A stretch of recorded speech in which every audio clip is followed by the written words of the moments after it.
Lo que se evidencia en los últimos tiempos es que hay una recomposición del movimiento social y un ascenso de la movilización en Colombia. Hay varios hitos que es importante registrar. Me parece que un momento crucial de toda esta etapa, desde 2010 en adelante, es la lucha de la MANE, especialmente porque generó nuevas posibilidades de articulación del movimiento estudiantil y generó que el conjunto de la sociedad se solidarizara con su movimiento. Yo creo que la senda marcada por la MANE ha sido un ejemplo para el movimiento social en su conjunto. Por otro lado, se evidencia un aumento de la movilización por temas, sobre todo muy ligadas a la defensa del territorio.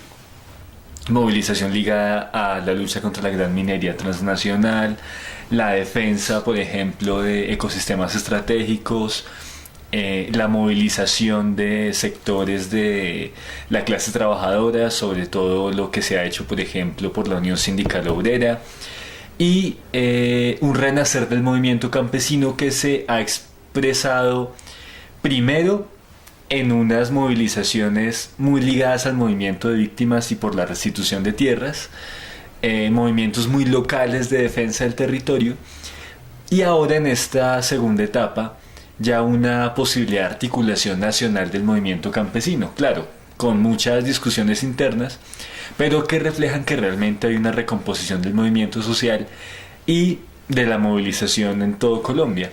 En ese sentido, ¿cómo se puede explicar que después de haber conseguido una legitimidad, Juan Manuel Santos, a partir de los diálogos de paz, hoy se convierta en el centro de los descontentos de los sectores populares? Y eso se ve a raíz de la serie de protestas que se vienen desarrollando desde el principio del mes de agosto y pues las que continúan. ¿Cómo podríamos hacer un análisis de eso? Creo que esa es una pregunta clave porque Santos, como lo dices, había logrado generar un cierto consenso en torno suyo en aras de generar una salida política al conflicto. Y eso, en la medida en que la paz es una exigencia popular, estaba generando un consenso nacional en ese marco. Pero ¿qué ocurre? Que, como lo hemos dicho varias veces y como buena parte del movimiento social lo sostiene, el gobierno de Santos implica una especie de paradoja. Por un lado habla de paz, pero al mismo tiempo genera una serie de políticas que están muy ligadas a la legalización del despojo y a generar condiciones para la inversión extranjera, pero no necesariamente para facilitarle las cosas a la garantía de derechos de la gente. Es decir, por un lado se está hablando de paz en La Habana, pareciera también que se avanza en un posible diálogo con el ELN, pero todo eso se da en el marco de una serie de políticas que son abiertamente antipopulares y que están mucho más cercanas a los intereses de los inversionistas y no de los ciudadanos de a pie. Entonces, ¿qué está ocurriendo en este momento?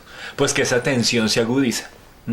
Y aunque avance el proceso de paz en La Habana con las FARC, y aunque aparentemente avanza una posibilidad de diálogos con el ELN, el descontento popular crece porque se evidencian las consecuencias de las políticas de Santos.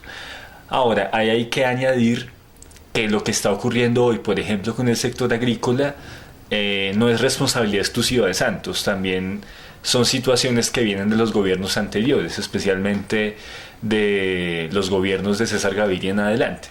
Entonces, ¿por qué darle un tratamiento de guerra y tanta represión a los movimientos sociales y los sectores que vienen peleando durante estas protestas? No, yo creo que el gobierno de Santos es un eslabón más en la larga cadena de gobiernos venidos de las élites tradicionales en Colombia.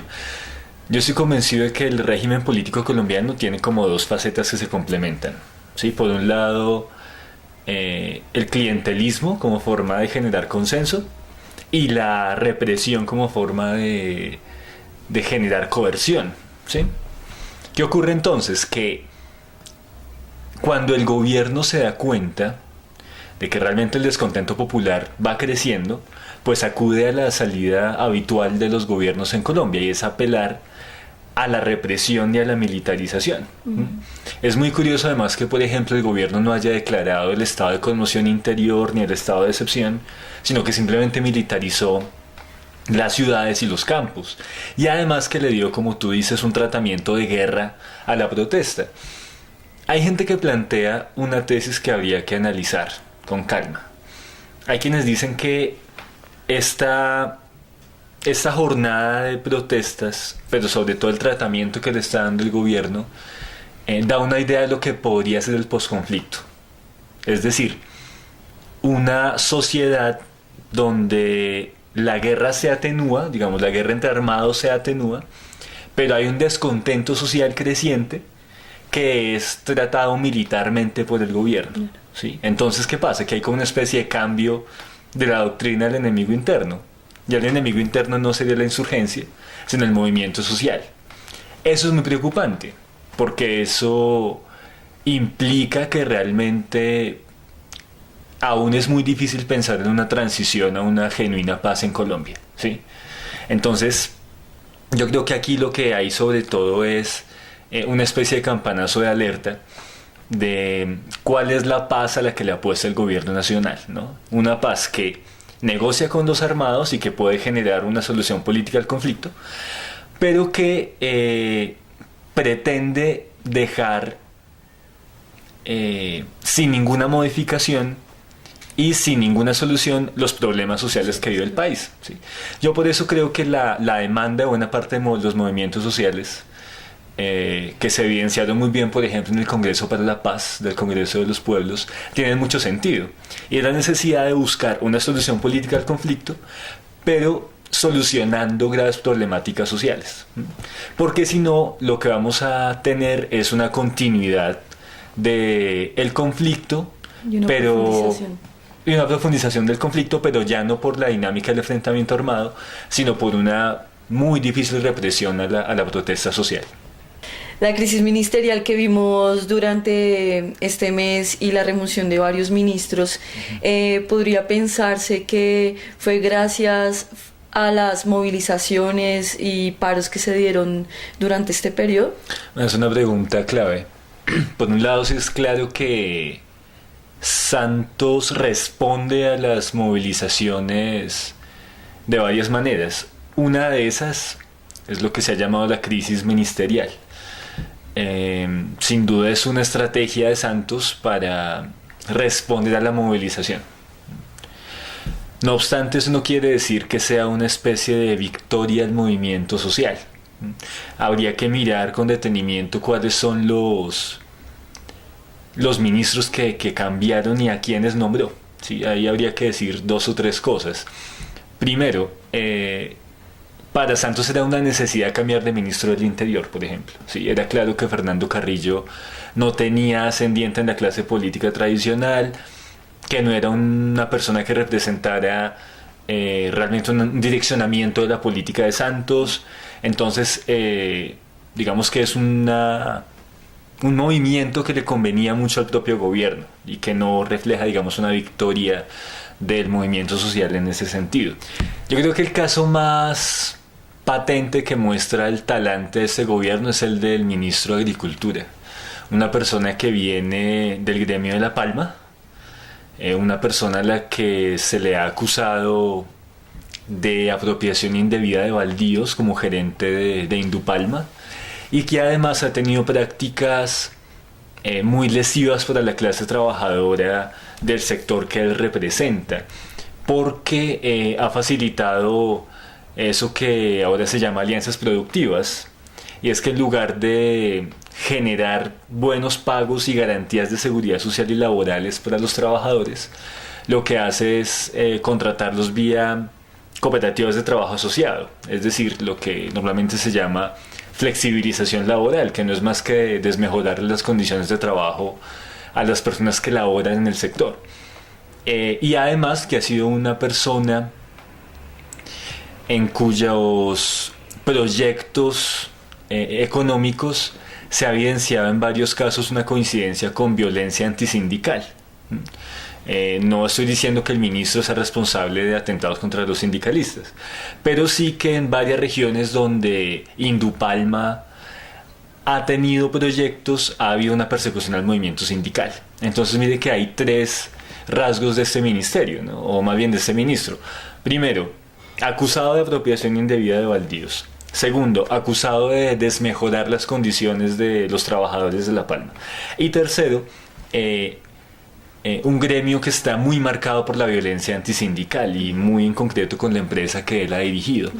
Entonces, sin lugar a dudas, lo que hace Santos es generar la continuidad de su proyecto, sobre todo en el punto ligado con el origen de las protestas, ¿sí? Es decir, aquí hay unas protestas muy marcadas por el descontento con el manejo agrícola de Santos y de los gobiernos anteriores, y lo que hace Santos es nombrar un ministro que representa precisamente tal vez lo peor del empresariado ligado a La Palma en el país. Entonces yo creo que ese es un punto que nos revela que aunque Santos cambia los ministros por las movilizaciones y por el paro, lo que hace es en buena medida reforzar el proyecto, digamos, que él ha venido manteniendo. Un caso diferente es el de Amílcar Acosta. Es una persona que ha sido muy crítica con el gobierno, que en materia de minería e hidrocarburos ha planteado muchas reservas frente a lo que hace el gobierno nacional, pero ahí sin duda pues hay una alta incertidumbre. Muchos plantean que lo que hay detrás del nombramiento de Acosta y de Gómez Méndez, el primero en minería y el segundo en justicia, tiene que ver con darle más peso al sector samperista del Partido Liberal para ganar más gobernabilidad. Entonces en realidad es cierto que la crisis ministerial se genera por las movilizaciones, pero eso no implica que vamos a tener un gobierno más democrático o que Santos esté escuchando a los manifestantes. Más bien lo que está buscando es más gobernabilidad. Durante este mes de paro y a raíz de lo que hemos visto en las carreteras, en diversas ciudades, los diferentes sectores también que se han movido alrededor de esta serie de protestas, uno podría pensar que le ha servido también para que los movimientos sociales empiecen a actuar de manera mucho más unitaria. Ese es el caso de varios sectores, como el de la salud, el de los maestros, los campesinos. ¿Podría pensarse que hay una unidad también? En principio es claro que se ha ganado en coordinación de los diversos sectores que han promovido la movilización. Eso se ha evidenciado muy bien con el manejo, por ejemplo, de la prensa. Vemos ruedas de prensa conjuntas donde llegan camioneros, llegan sectores campesinos, llegan sectores de la salud. Entonces sí se puede vislumbrar unos mayores niveles de coordinación, y eso sin duda es un paso importante para el movimiento social. Creo también que el protagonismo que ha tenido, por ejemplo, Congreso de los Pueblos en algunas regiones, la Marcha Patriótica, la coordinación de movimientos sociales, y que mejore la coordinación entre ellos, es sin duda un muy buen síntoma para el movimiento social colombiano. Ahora, ahí hay que indicar que este es un paro impulsado por sectores agrarios, pero acompañado de dinámicas urbanas muy importantes. El caso de los usuarios de la salud, el caso del movimiento estudiantil, el caso de los jóvenes objetores de conciencia, el caso incluso de pobladores urbanos. Todo docentes. Eso indica, y también los mismos docentes, claro, todo eso indica que hay una naciente posibilidad de mejorar las dinámicas de coordinación para canalizar mucho mejor las posibilidades de unidad del movimiento social. Una preocupación que muchos habíamos planteado varias veces es que de 2010 para acá hay sin duda un resurgir del movimiento social y nuevos avances en la movilización, pero estaba la dificultad de que no se veía que se canalizara toda esa gran cantidad de protestas en una dinámica unitaria. ¿Sí? Entonces como que hay protestas por todo lado, pero muy regionales o sectoriales. Ahora parece que se están logrando mejores dinámicas de coordinación. No obstante, hay una incertidumbre, porque no es claro si esa es una coordinación meramente para la coyuntura o si más bien está surgiendo una posibilidad de un proceso unitario de largo aliento. ¿Sí? Pero eso solamente lo vamos a saber conforme se vayan desarrollando las luchas y las discusiones de sus sectores en movilización y en conflicto social. Finalmente, respecto al tema electoral, vemos como durante este mes se han venido desarrollando una serie de dinámicas, de alianzas, de pensarse nuevas estrategias para el otro año, camino hacia las elecciones, tanto partidos de centro como de izquierda, que en realidad en esos momentos no juegan con la coyuntura en la que vive el movimiento social. ¿Podría pensarse que hay una fractura entre lo político y lo social? ¿O cómo podría...? Bien, esa es otra pregunta clave y creo que para responderla habría que ir incluso más allá del centro y la izquierda. Claro. Nosotros hemos planteado que ha habido 3 grandes bloques en oposición desde junio de 2010 en adelante, o sea, desde la elección de Santos en adelante. Un bloque encabezado por el gobierno, un bloque encabezado por una oposición de derecha, cuyo principal representante pues es el expresidente Uribe, y los sectores de centro y de izquierda sin un proyecto unitario propio, y más bien en constante dispersión y fragmentación. Yo reflejo esto porque pareciera que otro de los damnificados del paro es también el sector de la ultraderecha, es decir, el sector de la oposición encabezada por Uribe. Durante la época del paro hay que recordar que fue detenido Luis Alfredo Ramos, que era de lejos el verdadero candidato de puro centro democrático, de la derecha. Ese golpe va a ser muy fuerte para los intereses del uribismo, máxime cuando también por épocas del paro se anuncia una investigación sobre vínculos con paramilitarismo del presidente Uribe o del expresidente Uribe. Esos son 2 golpes muy fuertes a la derecha. Primero porque le quitan su principal candidato, que era Luis Alfredo Ramos, quitándoles verdadera opción de poder frente a las presidenciales. Y segundo porque si aumentan las investigaciones contra Uribe, eso implicaría que Uribe tendría problemas para lanzarse al Senado, ya que algunos afirman que perdería la inmunidad que tiene como expresidente y que ya no sería investigado por la Cámara de Representantes, sino por la Corte Suprema. Entonces, si llegara a lanzarse Uribe, sería investigado por un tribunal que él mismo persiguió durante todo su gobierno. Entonces, realmente, de manera paralela a las movilizaciones de esta época, se le dieron 2 golpes muy fuertes al uribismo. Y al mismo tiempo en la izquierda se han dado como unos movimientos que son bastante confusos a mi juicio, ¿sí? Por un lado, algunos sectores del polo sí participaron de la movilización. No el partido en su conjunto, pero sí algunos sectores. No obstante, participan no como partido, sino como cada uno de sus expresiones, ¿no? Y por otro lado tenemos esa extraña alianza entre los progresistas con Compromiso Ciudadano de Sergio Fajardo y los Verdes, que es para muchos un movimiento que buscaba que progresistas lograra ganar aliados hacia el centro del espectro político, pero que para muchos es un error dada la coyuntura, precisamente, porque en un momento en que el país está en movilización, en que buena parte de la opinión pública, incluidos sectores de las élites, plantean que las exigencias del movimiento social son justas, progresistas, en lugar de buscar canalizar esa movilización social, lo que hace es aliarse con sectores completamente ajenos a estas dinámicas, ¿sí? Aliarse con sectores de centro.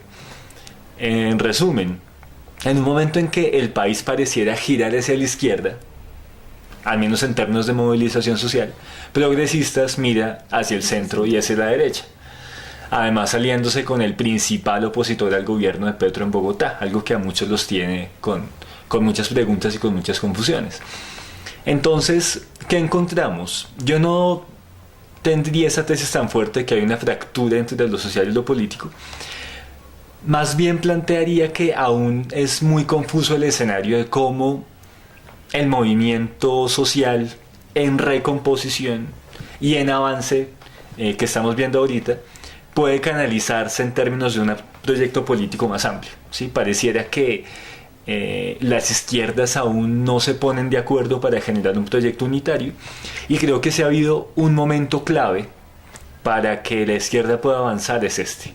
Hace muchísimos años que el país no vivía una dinámica de movilización tan grande y donde se ponía contra la pared al gobierno. Eso no se veía hace mucho tiempo. Y creo que en un momento en que la coyuntura exige grandeza de los dirigentes políticos de izquierda, en buena parte de ellos aún no lo estamos viendo. Entonces ojalá se pudiera dar todo un escenario que permitiera recomponer un proyecto político de izquierda para canalizar esa movilización social, no en meras respuestas coyunturales, sino en un gran proyecto de movimiento político que permita grandes transformaciones para superar el neoliberalismo y para superar sobre todo la guerra que vive el país, o sea, un movimiento por la paz y la justicia social. Eso desafortunadamente parece lejano, pero creo que si el movimiento social sigue avanzando como lo ha hecho, tal vez se pueda recorrer un camino de unidad hacia generar ese gran movimiento político que tantos y tantas buscamos.